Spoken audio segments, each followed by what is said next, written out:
ನ್ಯಾಯಮೂರ್ತಿಗಳ ಮುಂದೆ ಇನ್ನೂ ಅನಾರೋಗ್ಯದಂತೆಯೇ ನಿಂತ್ಕೊಂಡಿದ್ದಾರಂತೆ ದರ್ಶನ್. ಕುಂಟುತಲೆ ಕೋರ್ಟ್ಗೆ ದರ್ಶನ್ ಅವರು ಹೋಗಿದ್ದಾರೆ ಅನ್ನುವಂಥದ್ದು. ಕುಂಟುತಲೆ ಕೋರ್ಟ್ಗೆ ಹೋಗಿದ್ದಾರೆ ದರ್ಶನ್. ನಿಲ್ಲಲು ಆಗುತ್ತಿಲ್ಲ ಅಂತ ಕುಳಿತುಕೊಂಡಿದ್ದಾರೆ ದರ್ಶನ್.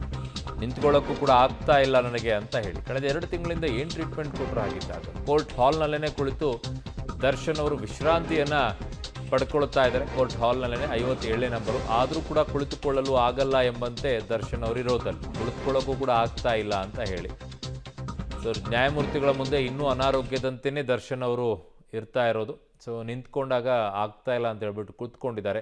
ಕೂತ್ಕೊಳ್ಳೋಕ್ಕೂ ಆಗ್ತಾ ಇಲ್ಲ ಅಂತೇಳಿ ದರ್ಶನ್ ಅವರಲ್ಲಿ ಆ ಥರ ಇರೋದು ಅಂತ ಕಾಣಿಸ್ತಾ ಇದೆ. ನನ್ನ ಸಹೋದ್ಯೋಗಿ ಉಮೇಶ್ ನನ್ನ ಸಂಪರ್ಕಕ್ಕೆ ಸಿಗ್ತಾ ಇದ್ದಾರೆ. ಉಮೇಶ್, ಏನಿದೆ ಈ ಬಗ್ಗೆ ಮಾಹಿತಿ? ಕೋರ್ಟ್ನಲ್ಲಿ ಏನಾಗ್ತಾ ಇದೆ?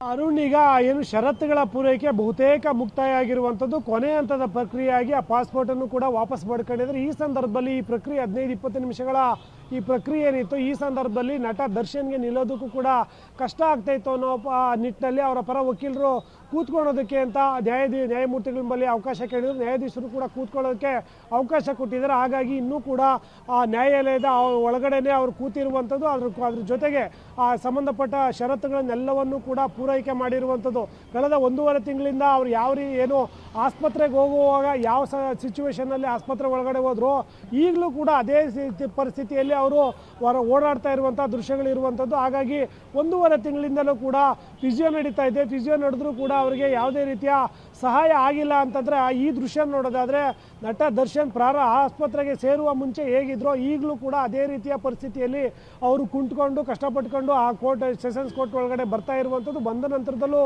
ಕೂಡ ಅವರು ನ್ಯಾಯಾಧೀಶರ ಸಮ್ಮುಖದಲ್ಲಿ ನಿಂತ್ಕೋಬೇಕಾಗುತ್ತೆ ಎದುರುಗಡೆ. ಆವಾಗ ನಿಂತ್ಕೊಳ್ಳೋದಕ್ಕೆ ಕಷ್ಟ ಆಗ್ತಾ ಇದೆ ಅನ್ನೋ ನಿಟ್ಟಿನಲ್ಲಿ ಅವರ ಪರ ವಕೀಲರು ಮನವಿ ಮಾಡಿಕೊಂಡು ನಂತರದಲ್ಲಿ ಅವರಿಗೆ ಕೂರೋದಕ್ಕೆ ವ್ಯವಸ್ಥೆ ಮಾಡಿದ್ರು. ಕೂತ್ಕೊಂಡೇ ಈಗ ಷರತ್ತುಗಳ ಪೂರೈಕೆ ಮಾಡಿರುವಂಥದ್ದು. ಮತ್ತು ಆ ಸಹಿ ಏನು ಮಾಡ್ತಾರೆ ಅಲ್ಲಿಗೂ ಕೂಡ ಪೇಪರ್ಸ್ನ ಅವ್ರ ಬಳಿಯೇ ಕೊಟ್ಟು ಈಗ ಸಹಿ ಮಾಡಿ ನಂತರದಲ್ಲಿ ಈಗ ಹೊರಗಡೆ ಬರ್ತಾ ಇರುವಂಥದ್ದು. ಅದೇ ಕಾರಣಕ್ಕೆ ಇವತ್ತು ಸಾಮಾನ್ಯವಾಗಿ ಯಾವುದೇ ಆರೋಪಿಗಳು ಅಥವಾ ಯಾರೇ ಬಂದರೂ ಕೂಡ ಕೋರ್ಟ್ನ ಆವರಣದ ಗ್ರೌಂಡ್ ಫ್ಲೋರಿಂದ ಕೂಡ ನಡ್ಕೊಂಡು ಹೋಗ್ತಾರೆ ಅಥವಾ ಲಿಫ್ಟಲ್ಲಿ ಹೋಗ್ತಾರೆ. ಆದರೆ ಇವರಿಗೆ ಬೇರೆ ಸ್ಪೆಷಲ್ ವ್ಯವಸ್ಥೆ ಮೂರನೇ ಫ್ಲೋರು ಏನು ಪಾರ್ಕಿಂಗ್ ಲೆವೆಲ್ ಏನಿದೆ ಅಲ್ಲಿ ತನಕ ಕೂಡ ಅವರು ಕಾರಿನಲ್ಲೇ ಹೋಗಿರುವಂಥದ್ದು. ಕಾರು ಯಾವಾಗ ಲಿಫ್ಟ್ ಹತ್ರ ಹೋಗಿ ನಿಂತ್ಕೊಂಡ ನಂತರದಲ್ಲಿ ಅವ್ರ ಕಾರಿಂದ ಇಳಿದು ನೇರವಾಗಿ ಲಿಫ್ಟ್ ಒಳಗಡೆ ಹೋಗಿ ನ್ಯಾಯಾಧೀಶರ ಮುಂದೆ ಹಾಜರಾಗಿರುವಂಥದ್ದು. ಅದರರ್ಥ ಅವ್ರಿಗೆ ಓಡಾಡೋಕ್ಕೂ ಕೂಡ ಕಷ್ಟ ಆಗ್ತಾ ಇದೆ ಅನ್ನೋದು ಇಲ್ಲಿ ಸ್ಪಷ್ಟವಾಗಿ ಗೊತ್ತಾಗ್ತಾ ಇರುವಂಥದ್ದು. ಒಂದು ಪ್ರಶ್ನೆ ಏನು ಅಂತಂದರೆ 1.5 ತಿಂಗಳಿಂದ ಟ್ರೀಟ್ಮೆಂಟ್ ತಗೋತಾ ಇದ್ದಾರೆ. ಇಲ್ಲಿವರೆಗೂ ಕೂಡ ಸರ್ಜರಿ ಕೂಡ ಮಾಡಿಸ್ಕೊಂಡಿಲ್ಲ.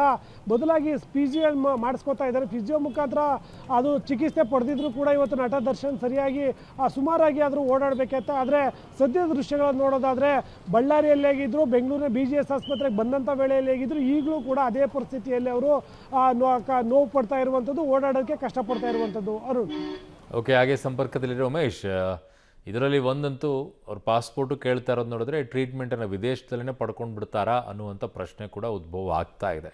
ಡೌಟ್ ಪಡಬೇಕಾಗಿಲ್ವೇನೋ ಅಂತ. ಹೋಗ್ಬೋದೇನೋ ಹೆಚ್ಚಿನ ಚಿಕಿತ್ಸೆಗೆ, ಸರ್ಜರಿನೂ ಅಲ್ಲೇ ಮಾಡಿಸ್ಕೊಳ್ಬೋದೇನೋ.